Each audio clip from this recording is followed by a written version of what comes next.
Is Global Domination the weird uncle of early 90s strategy games? Or just a misunderstood cousin that shows up to the family reunion in a garish Risk cosplay cape and insists the hors d'oeuvres be color-coded brown and purple? Rhetorical question, self-owning answer, yes to both.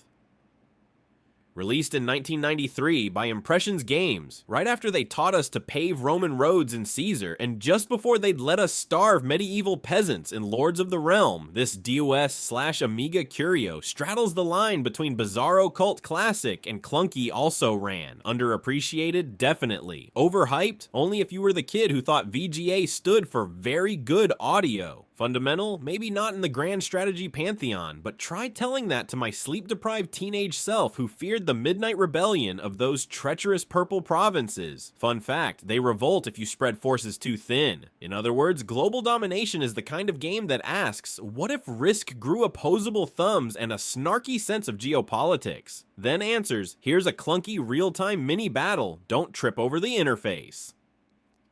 Historical Context Impressions 1992 to 94 run now looks like a developer speed running its own evolution tree. Caesar 1992 had just taught us that aqueducts are sexier than laser pistols, if laid out on a perfect isometric grid anyway. That success emboldened founder David Lester and designer Simon Bradbury to push beyond city builders and into globe-trotting conquest, greenlighting Global Domination in a moment when the PC market was caught between VGA bravado and the Windows 3.1 multimedia revolution, read 1,000 sound card drivers screaming into the void. Board game conversions were trending. Civilization had already proven that hexes could print money, while Chris Crawford's balance of power still loomed large as the thinking person's nuke fest, but few studios dared wrap Risk's beer and pretzels appeal in layer after layer of number crunching. Impressions dove in head first, 180 plus territories, instead of Risk's humble 42, 4 historical scenarios, 1914, 1939, 1995, and the gloriously bonkers asteroid afterparty of 2500, and a hot seat multiplayer mode guaranteed to turn your best friend into a sofa sleeping enemy. I remember spotting the big yellow box at my local software etc., nestled between Wing Commander the Thury's space opera glamour and WordPerfect's teal apocalypse. The back of box bullet points promised intelligence operations and unit obsolescence, which sounded impossibly grown up to a 14-year-old more accustomed to counting quarters at the arcade. Could a spy satellite be as thrilling as topping the NBA Jam high score board? Spoiler, if the satellite sabotaged Queen Victoria, sorta. For Impressions, Global Domination filled an experimental gap, something weightier than Caesar, yet less historically anchored than the feudal spreadsheet soon to become Lords of the Realm, 1994. It was a pivot title, part proof of concept, part head rush, and, in hindsight, the missing link explaining how the studio later nailed the genre fusion in Lords 2 and Pharaoh. Mechanics boot the game, and you're greeted by that wonderfully chunky globe texture. Imagine Mode 7 having a midlife crisis, and a MIDI soundtrack cheerfully insisting global conquest is jaunty, not genocidal. Setup starts with the random territory draft. 1 second you own Iceland, the next you're babysitting both Congos, and wondering whether your empire is a Jackson Pollock gag. Income flows from territory value. Rich Europe bankrolls tanks, while poor Sahara merely provides awkward conversation. New players promptly overextend, cueing the game's signature absurdity. Purple territories, i.e. revolting provinces that flash violet like geopolitical eczema. The Purple Plague becomes your paranoid leitmotif. Every move thereafter is a frantic hunt for garrison ratios. Is 3 infantry enough to keep Siberia calm? Trick question. Siberia never stays calm.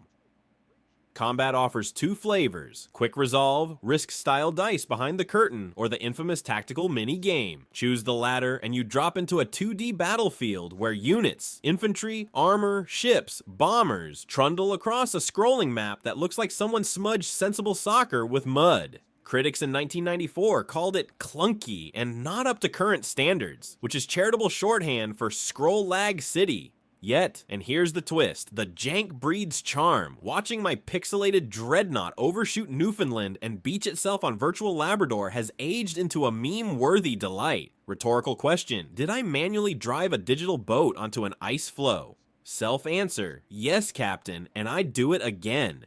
Unit obsolescence sneaks in as a low-key genius system. Clinging to World War I biplanes in the 1995 scenario feels like showing up at an esports tournament with a ball mouse. Eventually, the game politely declares your airborne antiques historical artifacts and refuses to let them launch. Likewise, research trees drip-feed upgrades, which means you can't just spam tanks. You need air cover, naval projection, and deliciously covert intel. Funding espionage yields spy icons that let you peek at an enemy's territory value or foment rebellion. Extra purple.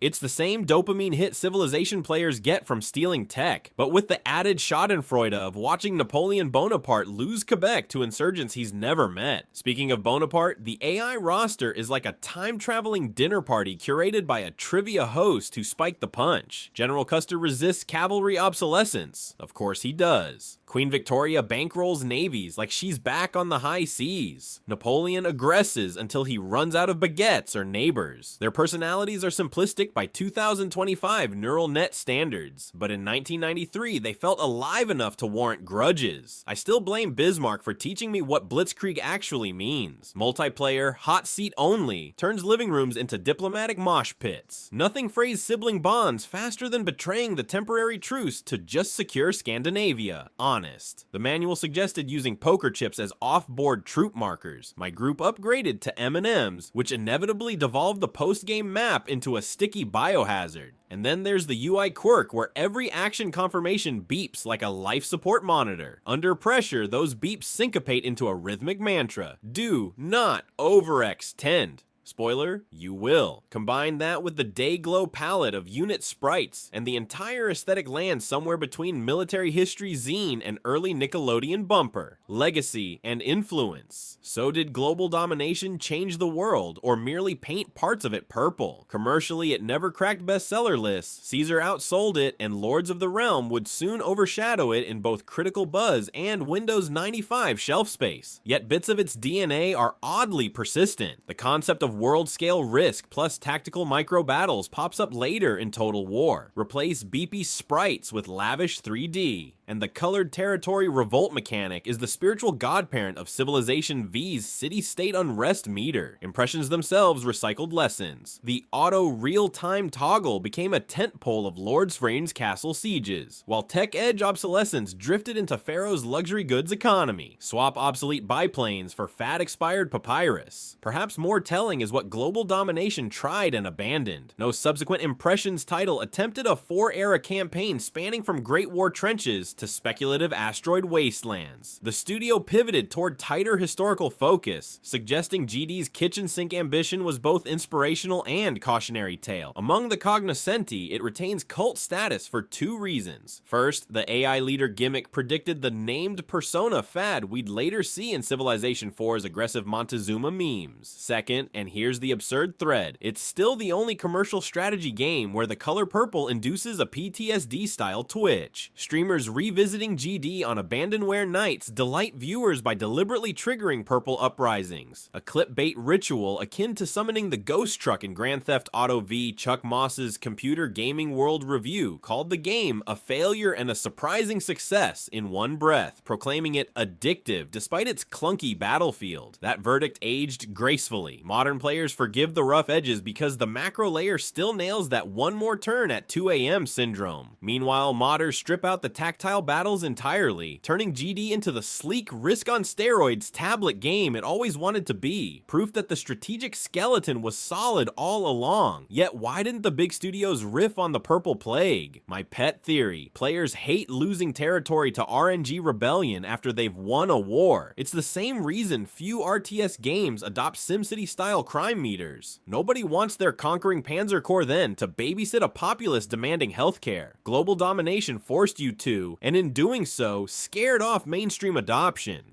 Closing paragraph plus score, like a beloved B-movie found on a dusty VHS, complete with tracking line jitters and an end credit ballad that really should have won a Grammy, fight me. Global Domination is equal parts awkward and unforgettable. I can't promise you'll love the tactile battles, nor that the UI won't beep its way into your nightmares, but I dare you not to cackle the first time a smug AI Napoleon watches half his empire go violently ultraviolet. Fundamental? Number tragically neglected? Absolutely. Sometimes the road to genre greatness runs through a purple-stained detour, and this game is the neon sign pointing the way.